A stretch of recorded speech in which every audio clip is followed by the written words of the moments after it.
Oh, zoomed in. Hello. Maybe lower. Hello. Um, Good morning, good afternoon. It is technically afternoon. So good afternoon. Um, I have no plan for today.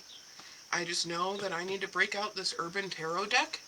Um, so I'm going to do that, and I'm going to draw some cards, read from them, the usual. Um, of course, reminder to take your meds. I took mine in the other room. I got my big thing of water, and I got my coffee. This is Macamaniac from Bones Coffee. If you've never tried Bones Coffee, I highly recommend them. They're very good, very very good. Um, they're a little pricey, but they're small batch. The flavors are great. So try Bones Coffee. It's just great. All right. So the Urban Tarot, from my understanding, each like suit of cards has a story, kind of, sorta. Um, just based on the book and when I read what I read, that's cute. So in the book, everything's right side up except for the Hanged Man. The Hanged Man is upside down in the book. That's pretty good. Let's see.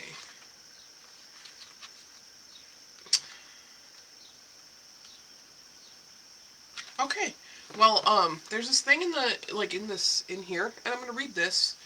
It says, "You have been told that there is no magic in your city. You have been told that your world is gray, cold, and sterile. You have heard that the time of miracles has passed, that the wondrous has been forgotten. What do you believe? This deck is a guide for the 21st century seeker struggling to find insight and understanding in an urban environment. It is a set of ancient symbols designed to help you see the miraculous in the modern and the mundane. Board the train line that eats its own tail and journey with us.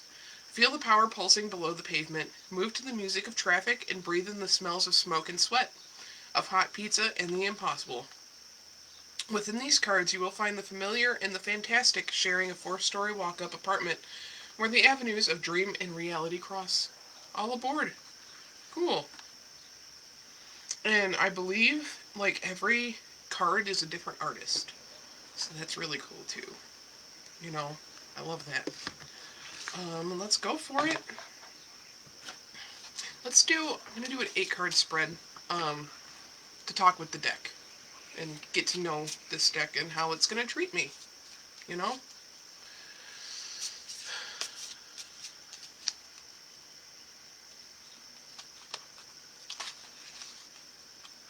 Oh my god.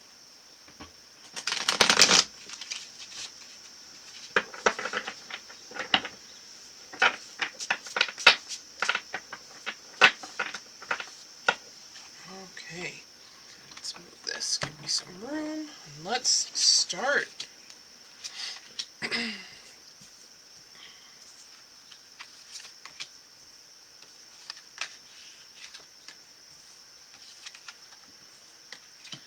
And 6. Ooh. 7. 8. There we go. These cards are so cool.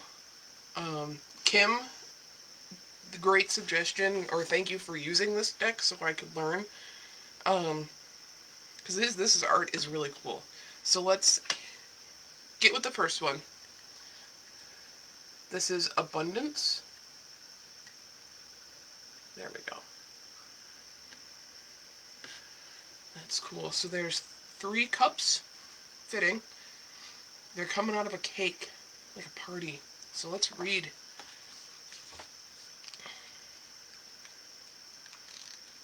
One cups. There we go. 3 cups. Abundance.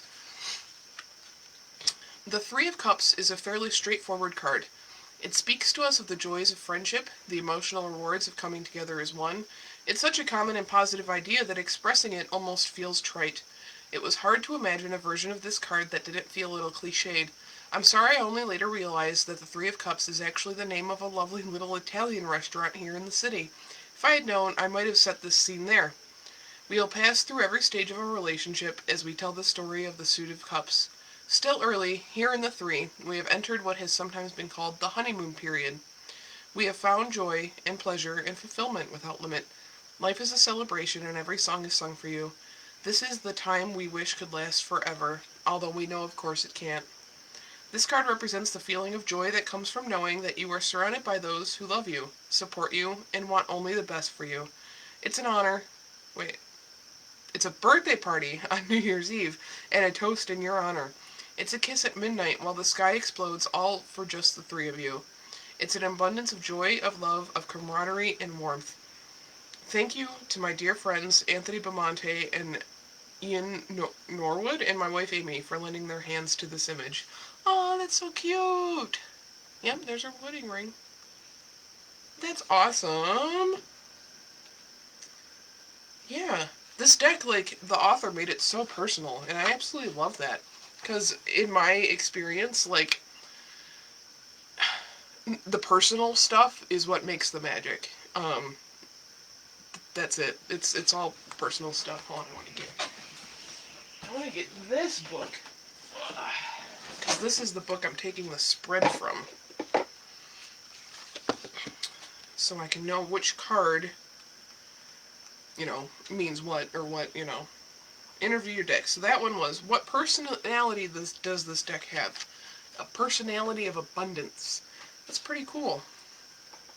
I hope we're going to get along.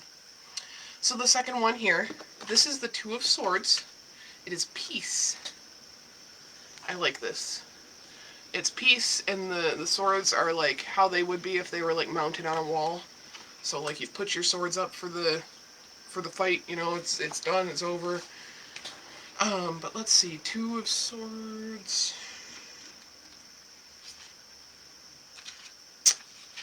Here we go. So, dive right in. We recall in the Two of Swords that pure light of understanding of the sun and that childlike wonder at the simple truth of the world.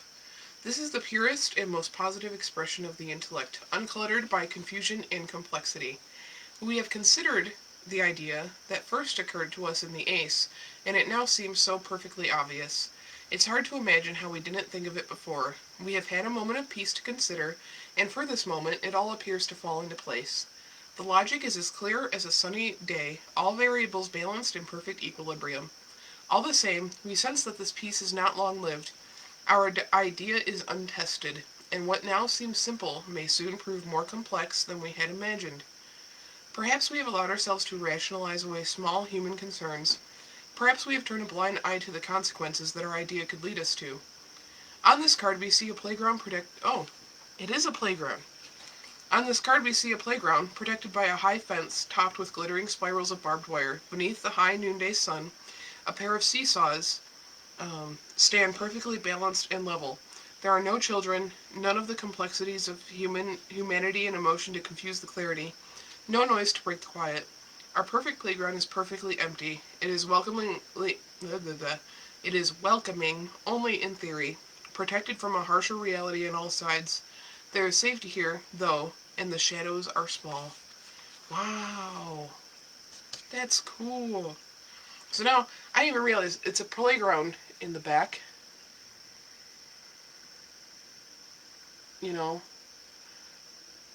That's cool. I did not see that. Alright, so this piece, what is this one? What is your strength? Alright. Yeah, I guess. Peace.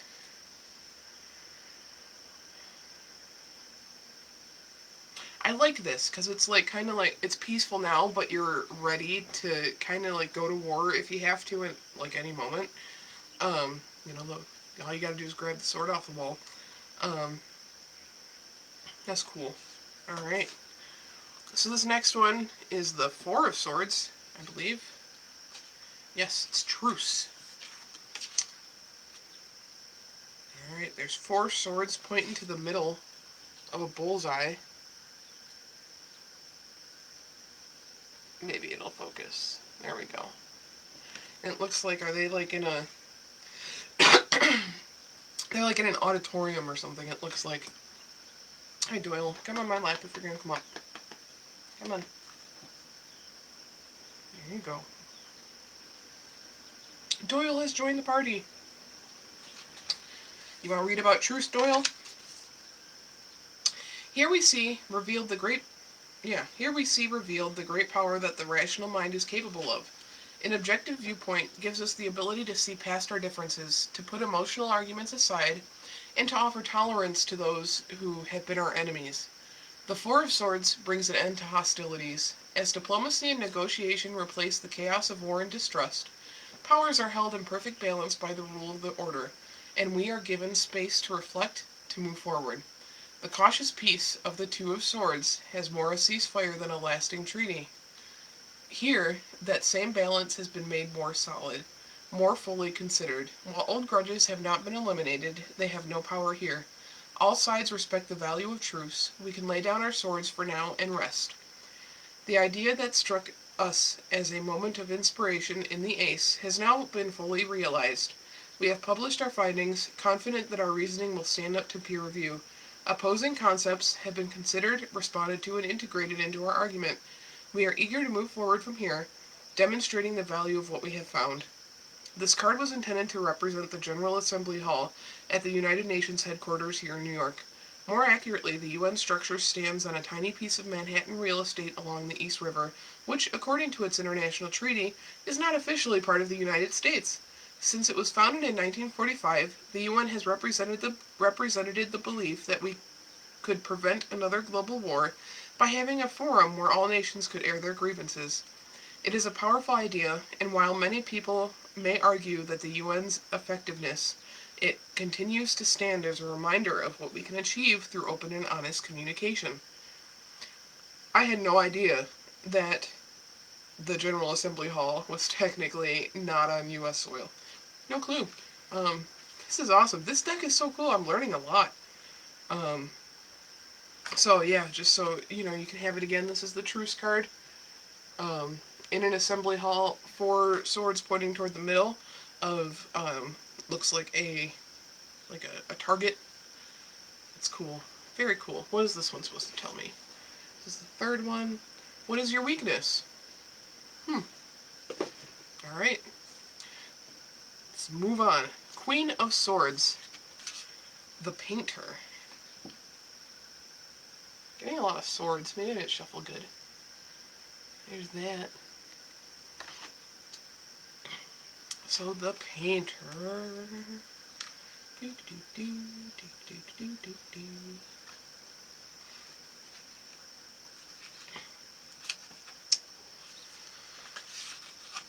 Queen of Swords.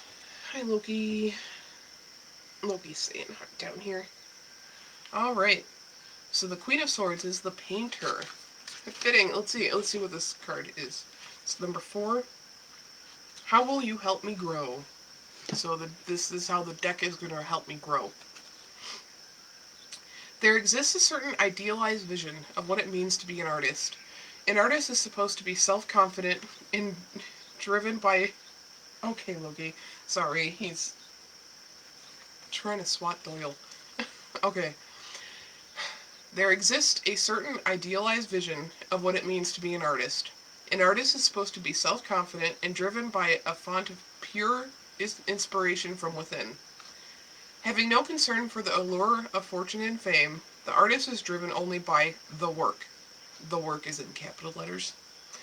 The Queen of Swords is very much this breed of artist. She creates because she must, and it matters little to her whether her work is ever seen by another soul. The only reward she seeks is the act of creation itself. The Queen of Swords is a keen observer and possesses a sharp, creative intellect. Like all in the Court of Swords, her mind is constantly abuzz with new ideas. However, her ideas are drawn from the watery world of dreams and emotions. The Queen feels as keenly as she sees, absorbing everything around her. Through her talent, she distills the world and shows it back to itself. Her art is the mirror she holds up, and in it a deeper kind of truth is reflected. Drifting like a cloud, she has no concern for the petty problems of earth. Utterly impractical, the Queen's imagination floats free and takes her to places others would never dream of. Untouched by fire, she is graceful and calm, and cannot be easily steered by the ideals of others. Without fire's fortitude and drive, however, she can sometimes be overly sensitive to emotional currents, switching from the caring empathy of water to the cold inaccessibility of air in a moment. I had Debbie pose for this image, sitting in front of my old drafting table in a space I had once imagined would be my studio. Over time, it turned out that my approach to art involved using a mouse much more than it involved a brush. Got it. I eventually got rid of the drafting table, but I admit I will always find traditional painting to hold a certain romantic appeal. That's so cool. Once again, it's personal. I'm guessing, I don't know if that's his wife or daughter or something.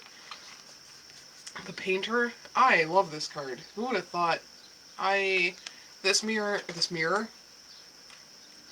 card mirrors me. I was gonna say this card resonates with me, but sure, mirrors fine too. Let me just remind myself. How will you help me grow? Alright, cool. The next one I got is Prince of Wands, the Journalist. Oh, focus. You're not gonna get this focus today. There we go. I look at this guy and I don't like this guy. But let's dig in. Prince of Wands.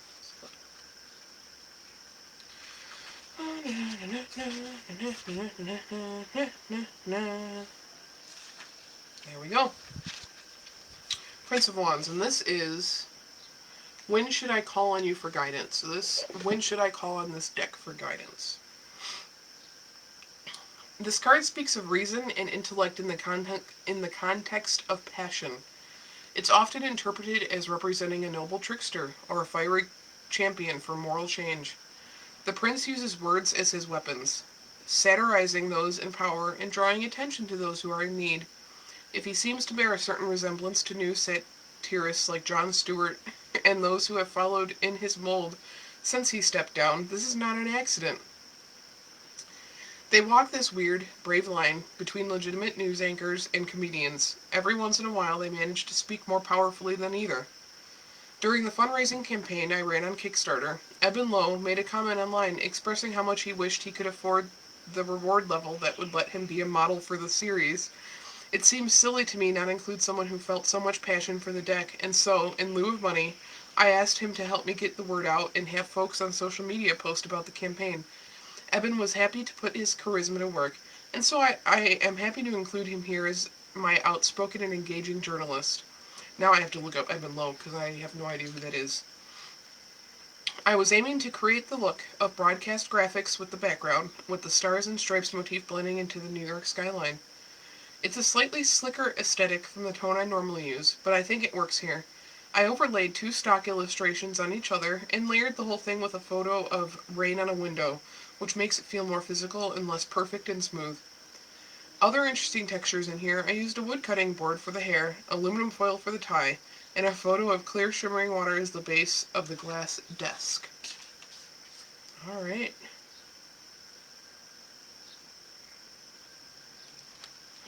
There's that one more time. Cool. So I should call on this card when logic and emotion need to merge and things get muddy. That's what I'm getting from this deck. But let's continue on. We have 3 cards left. This next card, when should... What? 1, 2, 3, 4, 5, 6. Oh, this was only a 7 card. I pulled an extra one. Whatever. What is the best way to work with you? That's the next one. And this one is the Death card. Well. So let's see here. It's cool. There's spiders climbing up the wall.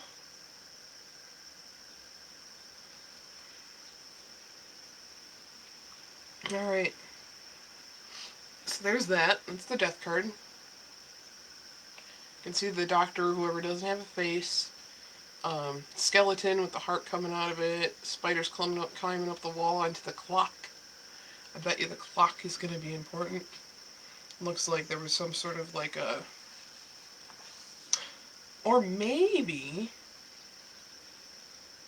Because if you look over it, like, on the side, there's that bot cooler thingy for, like, organ donation. So I'm wondering, I bet you, it's got something to do with, someone dying and then organ donation, cycle, death, life, You know where I'm going with this. Alright, let's read it. The death card is about change. Sometimes a painful change, and what changes are not painful. But one that is often necessary in order to allow new things to take root and grow. It has implications of rebirth and renewal as well as of endings. Death isn't always the enemy, as much as we want to cast the Grim Reaper as a villain. Sometimes when things end, or people pass on, it is simply time. With this card, I wanted to create an image that immediately caused a sense of discomfort. Even when death is necessary, even when it is anticipated or wished for, it is never comfortable to think about. This is especially true in our modern world, where we are more removed from death and dying than generations past have been. In the urban context, death happens most often in a hospital, under the care of doctors and beneath harsh fluorescent lights. Doctors spend their career trying to save lives, but there are also often the people standing at our sides when life ends. Death has no face, of course. A merciless black spot hides its visage from our view. I resisted the temptation to represent death with the classic grinning skull, as that felt just too easy, too expected. Spooky and morbid, perhaps, but no more disquieting than the Halloween decorations you see all over in the fall. I sought to indicate with this card how death can lead to life, and it occurred to me that the perfect modern metaphor for that cycle comes with being an organ donor. Because there is a little heart on my state ID, there's a very real chance that if I die unexpectedly, my organs may go to help someone else live. That's a very, very real kind of reincarnation and rebirth.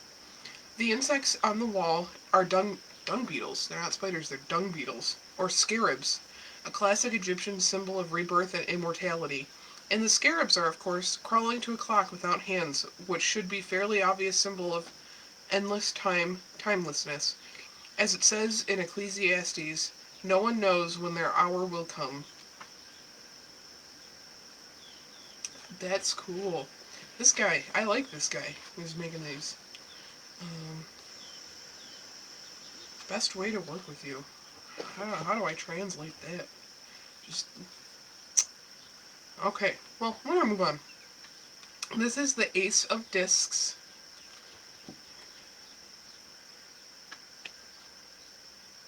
There you go.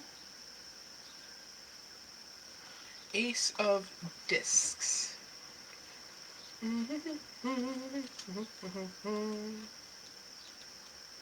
we go.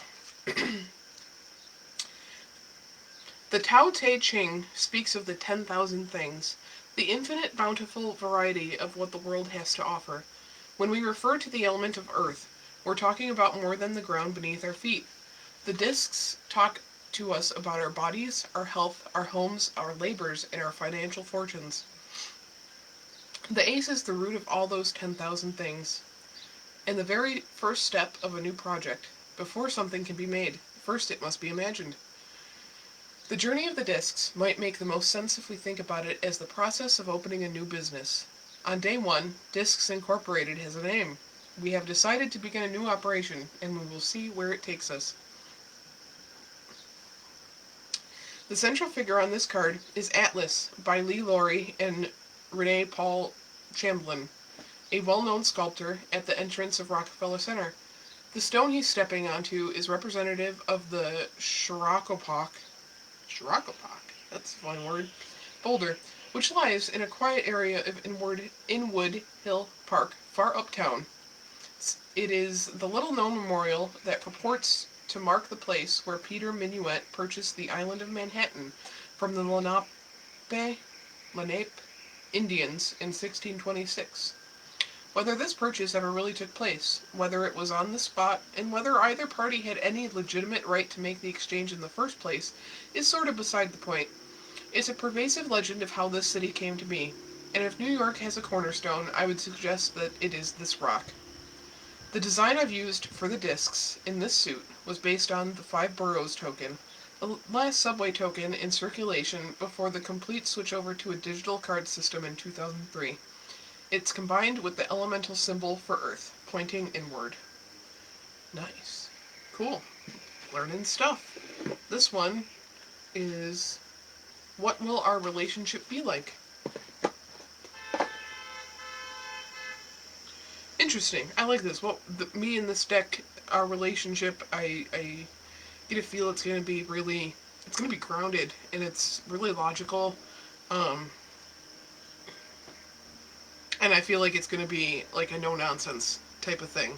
It's going to smack me in the face when I need it, and that's awesome. Um, this deck is really cool. I'm so looking forward to explore this more. I did pull, the spread was only 7, but I pulled 8. And this one is the Knight of Swords, the Game Master. Game Master. Okay, Knight of Swords.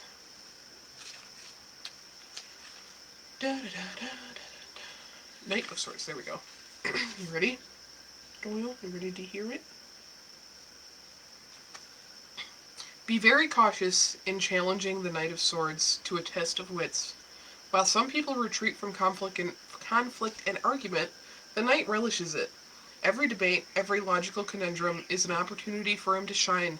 Solving problems of the mind is what fuels the fire of his spirit, and he loves any opportunity to prove the power of his keen intellect. The Knight of Swords wields his mind like a blade, slicing through problems with an aggressive zeal. Discovering subtle errors and inconsistencies never fails to bring a smile to his face, and he is usually the first to point out when someone has slipped up somewhere. He brings his passion for confronting tough, logical quandaries to every situation. Treating every new challenge like a game he's confident he can win. His sharp, analytical wit makes him a great person to have on your team, and a dangerous opponent to face across the table. A perfect storm of fire and air, the Knight of Swords lacks the easy empathy of water and the grounded stability of earth. Don't expect him to show you mercy in the midst of a battle. There is no room for messy feelings in his perfect game plan, but also warn that his leaps of logic may need to be refined in now and again, as the knight would often prefer to see a problem solved elegantly rather than practically. This card was actually the first one I tackled in the set. Looking back on it now, almost 13 years later, there is a lot I would do differently if I approached it again today. I learned a great deal in my journey through the 78 cards of this deck, and my style evolved a great deal. One thing I certainly wouldn't change, however, was selecting Dan Edmonds as my bottle on this card. Dan's keen intellect has never failed to impress me, and I have learned over the years not to ever bet against him when it comes to games. Very cool. The Game Master. So they're playing chess. And there's a knight in the back. Chessboard is on fire. Yeah. That was a cool reading, huh, Doyle? Huh, Doily boy. I love this deck so much.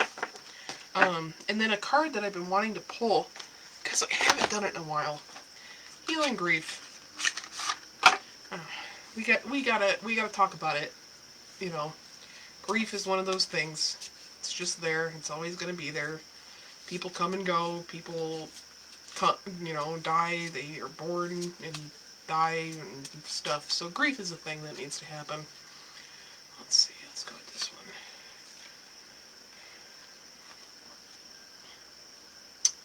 Sometimes in grief, you have to grieve the life you thought you were going to have. For example, you were going to be together forever. We must, in time, let go of the pictures of the life we thought we were going to live, and accept the different one in front of us. Bam. That's so important. I'm going to pick another one. All from part 1. It happened the way it happened for a reason, beyond knowing. As difficult as it may be, try to make peace with the uncertainty. So, dealing with grief can be difficult. And grief isn't always when someone dies or, not even when you break up. It is an end of something, a removal of something from your life or a change of something. But I really like this. Sometimes in grief, you have to grieve the life you thought you were going to have. I know everyone, I highly doubt anyone watching this, your life right now is exactly what you thought it would be like 10 years ago or when you were growing up or something. And accepting that your life isn't your ideal or the life that you are living isn't shaping up to be ideal or that dream life, it can kick you in the gut like real bad. Um, I this is something that I've tackled. I feel like I'm on the other side of it, and why I think that is because I was on Easter. Uh, I was partaking in something. I'm not gonna say here. But I was chilling on the bed, or I was here. I can't remember. Um, but I didn't do anything for Easter. I had no obligations, like dinner obligations or anything. I was chilling with my cats. Like I looked around and it was just so peaceful. It was me and my cats, and Jacob was at his mom's, but if Jacob was here too, it would have added to it, you know. And I looked around and I'm like, this, my life isn't perfect. It's not what I thought it was gonna be, but this is pretty damn awesome. you know, on Easter, I'm not cooking. Don't feel obligated to go anywhere. I'm free, and that's great. And I feel like when you get to a point in your life when you are able to grieve the life you thought you were going to have, and you genuinely and honestly grieve that, you have to be honest with yourself. Um, it makes you free. It frees you from your own chains. Because for a while there, it was like every decision I made it through a lens of the life that I thought I wanted to have when I was planning my life when you're a kid, Um, it just made me realize that I'm living a good life, and odds are you are too. It's just really a matter of perspective. Um, I know something is really awful. Like I get that, um, but I promise you, guarantee it. There's an aspect of your life today that you can look at and shift your perspective, and it won't seem so heavy. You know, whether it's something that you can't change or something that you need to change but have putting it off, and whether it's just an acceptance thing, just accepting that the life you're living is not the one that you originally wanted, but it's still good and it's still worth living because you're living it. So that means it's worth it. Um, yeah, I think that's all I gotta say on that one. We just haven't touched grief in a while, and I know it's a thing. Some people don't want to think about it because it makes them sad and stuff, and I get it. But just make sure that if you have something to grieve, that you are putting aside time to do that. Because if you're just running away from that sadness or the anger or whatever you're feeling about it, it's gonna catch you because it runs much faster than you. You're never gonna escape it because it's on your back. Um, so my advice is just to attack it head on if you can. If not, it's okay. But just if you're wrestling with grief, acknowledge that it's there and don't let it rule your world. Don't let it make your decisions for you. Um, don't keep it from having you live your life. You're the most important. Yes, your grief is there. It's like a friend. Hold its hand, give it a hug when it's acting up, you know, and live. Breathe through it. Right, Doyle? Oh, he's passed out. I need my hands, though, because I need to end the stream. He doesn't care. He's not giving my hands back. Come on, bud. Oh,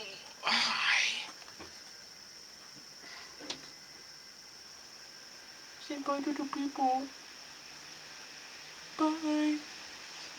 He's like, Mom, what are you doing? Let me lay down. Alright. Well, I think this is where I'm going to call it. It's Friday. So, have a great weekend. Have a great night. Stay safe. Yeah, vaccines are being rolled out, but don't be stupid. Don't be stupid when you go out and have fun tonight. Just don't do it. Because there are still people out there that are that are susceptible, to the coronavirus. If, you don't know what I'm talking about. Still people out there that are susceptible. There's still people out there that haven't gotten vaccinated for whatever reason. It's on them. But, be careful. Alright? I love you guys. I love all of you. Remember to drink some water. Go drink water right now. Right after I say bye. Alright? I love you. Bye. Are you going to drink water? That was your cue. What are you doing? Go drink some water. Okay? Alright. I'll see ya.